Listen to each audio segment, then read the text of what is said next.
اعوذ باللہ من الشیطان الرجیم بسم اللہ الرحمن الرحیم کی محمد سے وفا تو نے تو ہم تیرے ہیں، یہ جہاں چیز ہے کیا لوح و قلم تیرے ہیں۔ حضور صلی اللہ علیہ وآلہ وسلم کا ظہور دنیائے انسانیت پر خالق کائنات کا احسان بے پایا ہے۔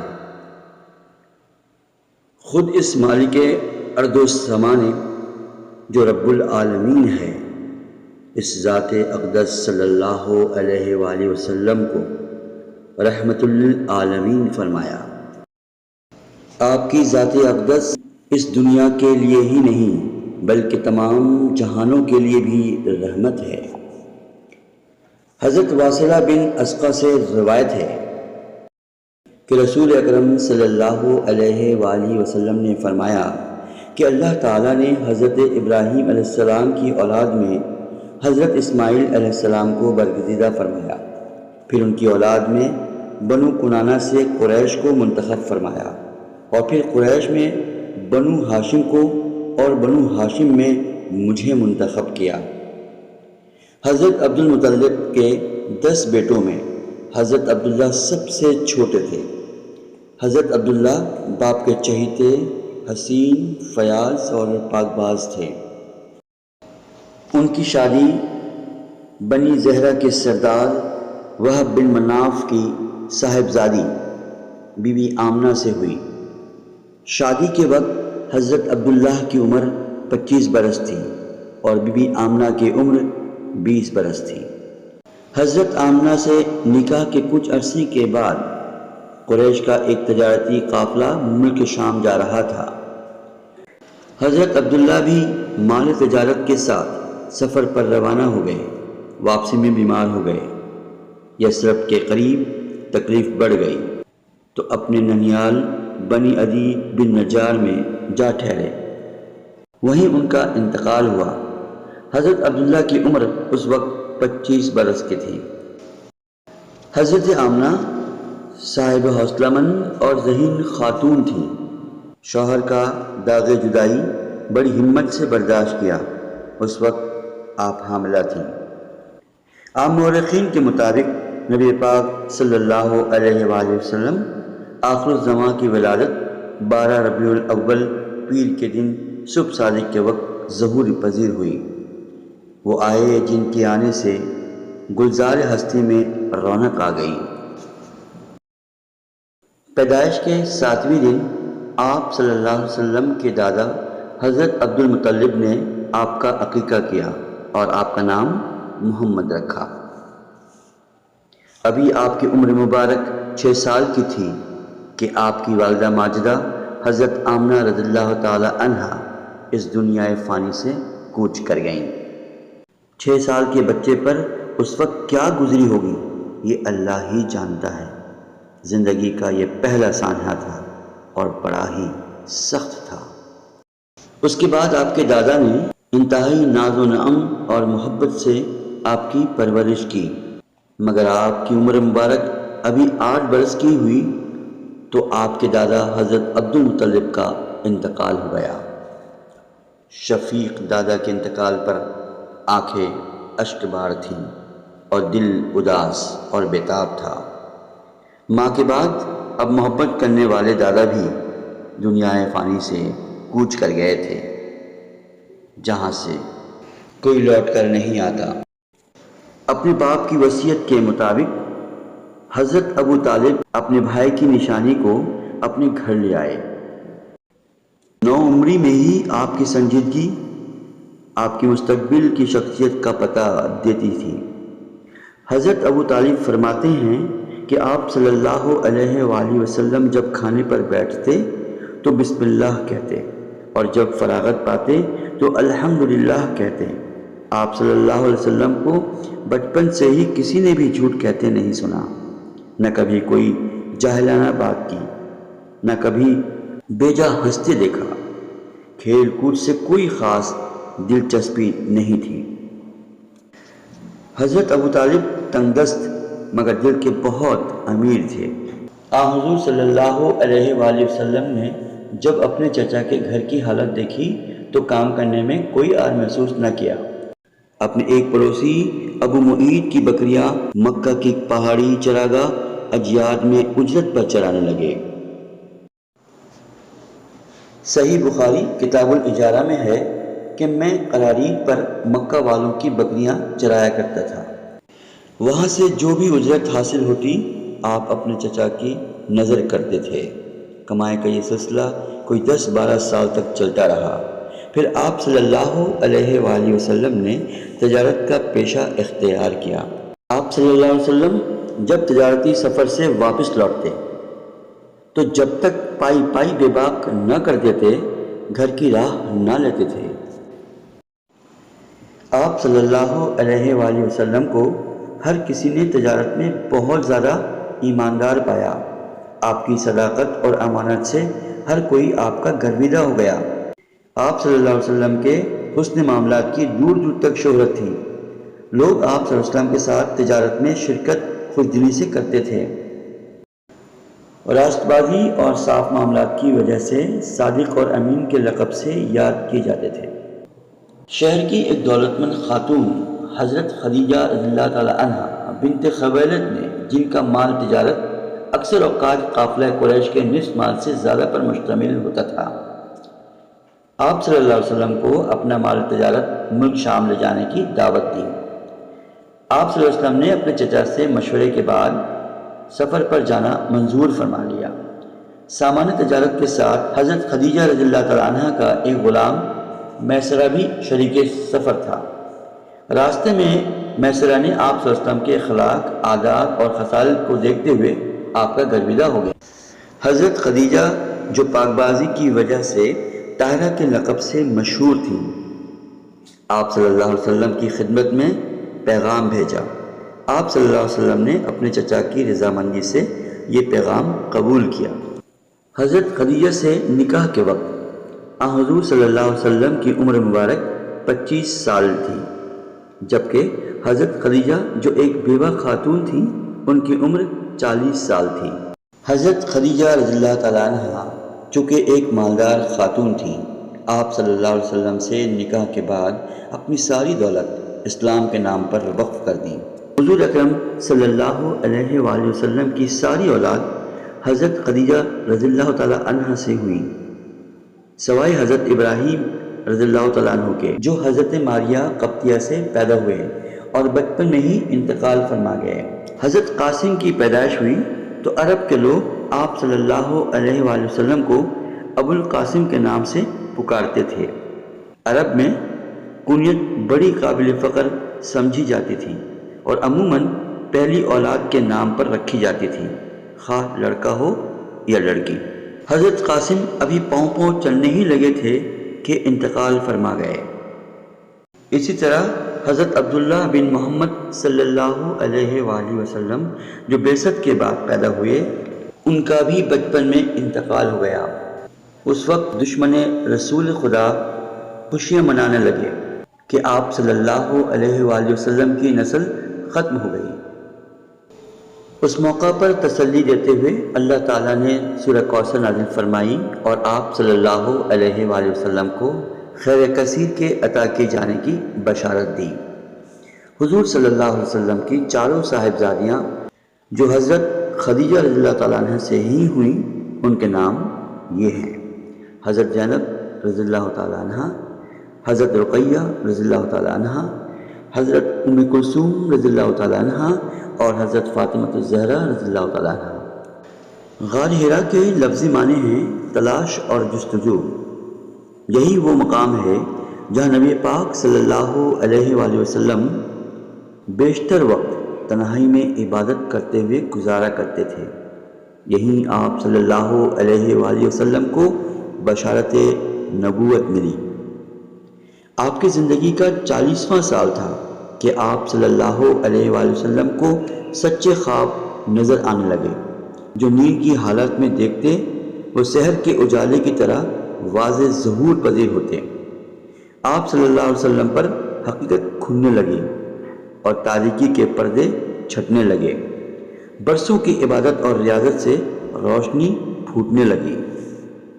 کچھ دن تک آپ صلی اللہ علیہ وسلم کو روشنی اور چمک نظر آنے لگی، مگر کچھ واضح دکھائی نہ دیتا تھا۔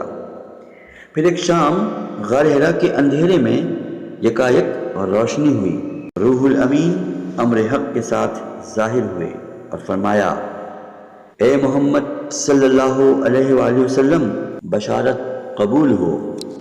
آپ صلی اللہ علیہ وآلہ وسلم اللہ کے رسول ہیں اور میں جبرائیل ہوں۔ صحیح بخاری میں ام المومنین حضرت عائشہ صدیقہ رضی اللہ تعالیٰ عنہ سے روایت ہے کہ نبی پاک صلی اللہ علیہ وسلم نے فرمایا، غار حرا میں ایک فرشتہ نمودار ہوا اور کہنے لگا، اقرا یعنی پڑھیے۔ آپ صلی اللہ علیہ وآلہ وسلم نے فرمایا، ما انا بقاری یعنی میں نہیں پڑھ سکتا۔ یہ سن کر فرشتے نے خوب بھیج کر معانقہ کیا، یہاں تک کہ مجھے تکلیف محسوس ہوئی۔ پھر چھوڑ کر مجھ سے دوبارہ کہا کہ پڑھیے۔ میں نے وہی جواب دیا کہ میں پڑھنا نہیں جانتا۔ دوسری بار پکڑا اور اسی طرح دبوچا، جس سے مجھے تکلیف ہوئی۔ پھر چھوڑ کر کہا پڑھیے۔ میں نے تیسری بار اپنا جواب دہرایا۔ ایک مرتبہ پھر اس نے اپنی گرفت میں لے کر دبایا، جس سے تکلیف ہوئی۔ چوتھی بار اس نے سورہ علق کی ابتدائی 5 آیتیں سنائیں۔ یہیں سے نبوت کا آغاز اور وحی کا نزول شروع ہوا۔ یہ نوید اور یہ واقعہ اتنا غیر متوقع اور ناگہانی تھا کہ آپ صلی اللہ علیہ وآلہ وسلم اس عظیم اور غیر معمولی تجربے سے گھبراہٹ محسوس کرنے لگے۔ اس انوکھے تجربے اور احساس ذمہ داری نے جسم پر کپکپی طاری کر دی۔ اسی کیفیت میں جب گھر پہنچے تو حضرت خدیجہ رضی اللہ تعالیٰ عنہ سے فرمایا، زملونی زملونی یعنی مجھے کپڑا اڑا دو، مجھے کپڑا اڑا دو۔ جب کیفیت میں قدر سکون آیا تو حضرت خدیجہ نے ان الفاظ میں آپ کو تسلی دی، خدا کی قسم اللہ آپ کو کبھی غمگین اور مایوس نہیں کرے گا، کیونکہ آپ صلہ رحمی کرتے ہیں، سچ بولتے ہیں، امانتیں ادا کرتے ہیں، غریبوں کی آنت کرتے ہیں، مقروضوں کا بار اٹھاتے ہیں، مہمانوں کی ضیافت کرتے ہیں، نیک کاموں میں مدد کرتے ہیں، حق کی حمایت کرتے ہیں، مصیبت میں لوگوں کے کام آتے ہیں۔ سب سے پہلے حضرت خدیجہ رضی اللہ تعالیٰ عنہ آپ صلی اللہ علیہ وسلم پر ایمان لائیں، اور مردوں میں حضرت ابو بکر صدیق رضی اللہ تعالیٰ عنہ سب سے پہلے ایمان لائے۔ یوں آپ صلی اللہ علیہ وسلم پر ایمان لانے والوں کا سلسلہ بڑھنے لگا۔ قرآن پاک نبی اکرم صلی اللہ علیہ وسلم پر تھوڑا تھوڑا کر کے 23 سال کے عرصے تک نازل ہوتا رہا۔ نبوت کے بعد آپ صلی اللہ علیہ وسلم نے 13 سال مکہ میں اور 10 سال مدینہ میں قیام فرمایا۔ اسلام کی اشاعت و تبلیغ کے لیے نبی مہربان صلی اللہ علیہ وآلہ وسلم قریش کے مظالم اور سختیاں برداشت کرتے رہے۔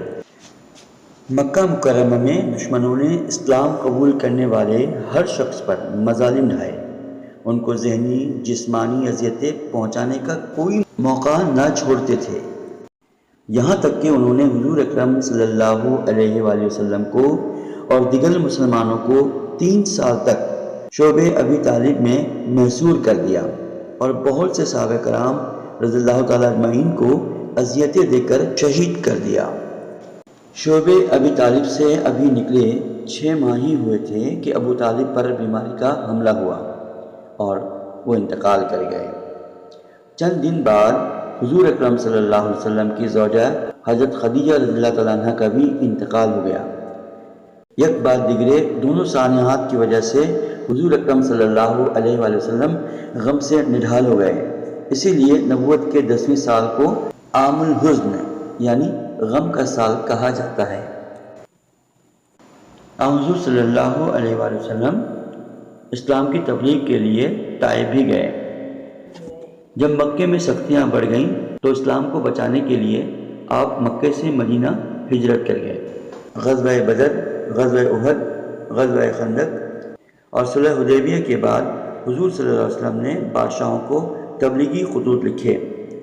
پھر خیبر کی فتح ہوئی، حق کی فتح اور باطل کی شکست ہوئی، یعنی مکہ مکرمہ فتح ہوا۔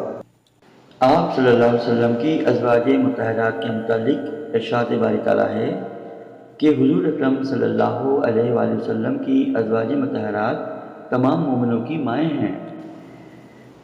آپ صلی اللہ علیہ وسلم کی ازواج مطہرات کی تعداد 11 ہے، جن میں سے 2 آپ صلی اللہ علیہ وسلم کی زندگی میں ہی وفات پا گئی تھیں، اور 9 ازواج مطہرات زندگی کے آخری ایام تک رسول اکرم صلی اللہ علیہ وسلم کے ساتھ موجود تھیں۔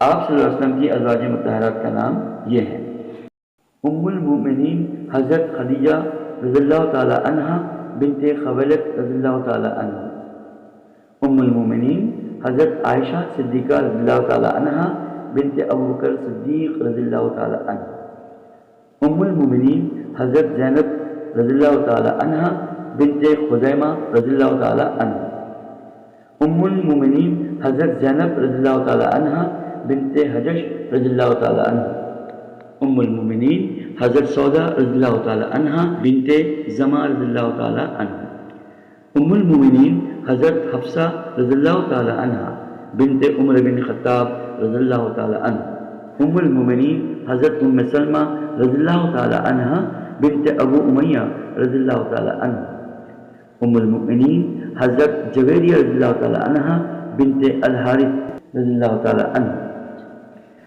ام المؤمنین ام حبیبہ رملہ رضی اللہ تعالی عنہ بنت ابو سفیان رضی اللہ تعالی عنہ، ام المؤمنین حضرت صفیہ رضی اللہ تعالی عنہ بنت حی بن اخطب رضی اللہ تعالی عنہ، ام المؤمنین حضرت میمونہ رضی اللہ تعالی عنہ بنت حارث رضی اللہ تعالی عنہ، اور حضرت ماریہ قبطیہ بھی تھی، جسے مصر کے شاہ مخوقس نے 7 ہجری میں آپ صلی اللہ علیہ وسلم کی خدمت میں بھیجا تھا۔ اللہ تعالیٰ نے نبی اکرم صلی اللہ علیہ وسلم کی عمدہ عادات اور بے مثال سیرت کو اس امت کے لیے ایک بہترین اسوہ حسنہ قرار فرما کر اس کے مطابق زندگی گزارنے کی ترغیب دی ہے۔ آپ صلی اللہ علیہ وسلم اچھی عادات کے لحاظ سے ممتاز تھے، شخصیت نہایت باروق اور پروقار تھے، خوش اخلاقی، راست گو، امانت دار تھے، اپنے کام خود سر انجام دیتے تھے، رشتہ داروں اور پڑوسیوں سے اچھا سلوک کرتے تھے۔ لفظوں میں بیاں وصف پیغمبر نہیں ہوتے، لفظوں میں بیاں وصف پیغمبر نہیں ہوتے، کوزے میں کبھی بند سمندر نہیں ہوتے، کوزے میں کبھی بند سمندر نہیں ہوتے۔ آپ صلی اللہ علیہ وسلم اپنے رب سے جنت اور دوزخ کے دکھانے کی دعا کیا کرتے تھے۔ ایک شب اسراء و معراج کا واقعہ پیش آیا۔ اسراء سے مراد زمینی سفر اور معراج سے مراد آسمانی سفر ہے، یعنی بیت المقدس سے سدرۃ المنتہا تک کا سفر، اور آپ کا یہ سفر براق پر ہوا۔ یہاں اللہ تعالیٰ نے آپ صلی اللہ علیہ وآلہ وسلم کو 3 ایسی چیزیں عطا فرمائیں جو آپ صلی اللہ علیہ وسلم سے پہلے کسی نبی کو نہیں دی گئی تھیں۔ معراج کا تحفہ 5 فرض نمازوں کی صورت میں دیا گیا۔ سورہ بقرہ کی آخری 3 آیات براہ راست حق شانہ سے عطا ہوئیں۔ سورہ بقرہ کی آخری 3 آیات براہ راست حق شانہ سے عطا ہوئیں، اور آپ صلی اللہ علیہ وسلم کی امت کے کبیرہ گناہ بخش دیے جائیں گے جب تک کہ وہ اللہ تعالیٰ کے ساتھ کسی کو شریک نہ ٹھہرائیں۔ یہ وہ تحائف ہیں جو جنت کے خزانوں سے نبی اکرم صلی اللہ علیہ وسلم کی امت کو عطا کیے گئے۔ خلق کے سرور شاف محشر صلی اللہ علیہ وسلم، مرسل داور خاص پیغمبر صلی اللہ علیہ وسلم۔ ہجرت کے 10ویں سال ذی الحج کے مہینے میں حضرت محمد صلی اللہ علیہ وآلہ وسلم نے تقریباً 1,40,000 مسلمانوں کی جماعت کے ساتھ آخری حج ادا کیا۔ یہ خطبہ مسکینوں، غلاموں، عورتوں اور یتیموں کے حقوق کی کھلی حقیقت تھا۔ آپ صلی اللہ علیہ وسلم نے فرمایا، میں آج کے دن جاہلیت کی تمام رسموں کو اپنے پیروں تلے رونتا ہوں۔ اللہ تعالیٰ نے آپ سے جاہلیت کی گمراہیاں دور کر دیں اور خاندانی غرور ختم کر دیا۔ مومن عزت والا اور گناہگار ذلیل ہے۔ آج کے بعد کسی عربی کو اجمی پر اور اجمی کو عربی پر کوئی فضیلت حاصل نہیں ہے۔ سب انسان آدم علیہ السلام کی اولاد ہیں اور آدم علیہ السلام کو مٹی سے پیدا کیا گیا ہے۔ ہر ایک مسلمان دوسرے مسلمان کا بھائی ہے اور سب مسلمان ایک برادری ہیں۔ اے انسانوں، اپنے غلاموں کا خیال رکھو، جو خود کھاؤ انہیں وہی کھلاؤ، جو خود پہنو وہی ان کو بھی پہناؤ۔ عورتوں کے بارے میں اللہ تعالیٰ سے ڈرتے رہو۔ تمہاری جانیں اور تمہارا مال ایک دوسرے پر اسی طرح حرام ہیں جس طرح آج کے دن شہر میں خون خرابہ حرام ہے۔ میں تمہارے پاس ایک ایسی چیز چھوڑ کر جا رہا ہوں جس نے اس کو مضبوطی سے تھام لیا تو وہ کبھی گمراہ نہ ہوگا، اور وہ ہے اللہ کی کتاب۔ قرض ادا کرو، ادھار لی ہوئی چیز واپس کر دو۔ خبردار میرے بعد گمراہ نہ ہو جانا اور ایک دوسرے کی گردنیں کاٹتے نہ رہنا۔ آپ کو اللہ رب الجلال کے آگے حاضر ہونا ہے، وہ آپ سے آپ کے اعمال کے بارے میں پوچھ گچھ کریں گے۔ مجرم اپنے جرم کے لیے خود ذمہ دار ہے۔ باپ کے جرم کے لیے بیٹا اور بیٹے کے جرم کے لیے باپ ذمہ دار نہیں ہے۔ اللہ کی عبادت کرو، 5 وقت نماز پڑھو، ماہ رمضان میں روزے رکھو اور دینی احکامات کی اطاعت کرو تاکہ اللہ تعالیٰ کی جنت میں داخل ہو جاؤ۔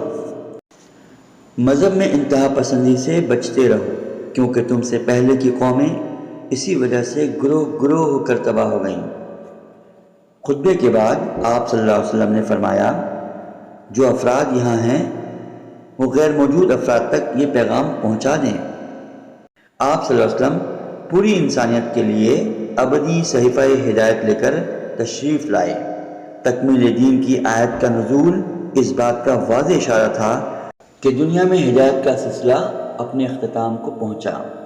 سورہ مائدہ آیت نمبر 3 میں ارشاد باری تعالیٰ ہے، آج میں نے تمہارے لیے تمہارا دین مکمل کر دیا اور تم پر اپنی نعمتیں تمام کر دیں اور تمہارے لیے اسلام کو بطور دین پسند کر لیا۔ پیر کا دن تھا، ربیع الاول کی 12 تاریخ تھی اور سن 11 ہجری میں آپ صلی اللہ علیہ وآلہ وسلم دنیا فانی سے رحلت فرما گئے۔ انتقال کے وقت آپ صلی اللہ علیہ وسلم کی عمر مبارک 63 سال کی تھی۔ سرمایہ حیات ہے سیرت رسول کی، اسرار کائنات ہے سیرت رسول کی۔ بنجر دلوں کو آپ نے سیراب کر دیا، بنجر دلوں کو آپ نے سیراب کر دیا۔ ایک چشمہ صفات ہے سیرت رسول کی، ایک چشمہ صفات ہے سیرت رسول کی۔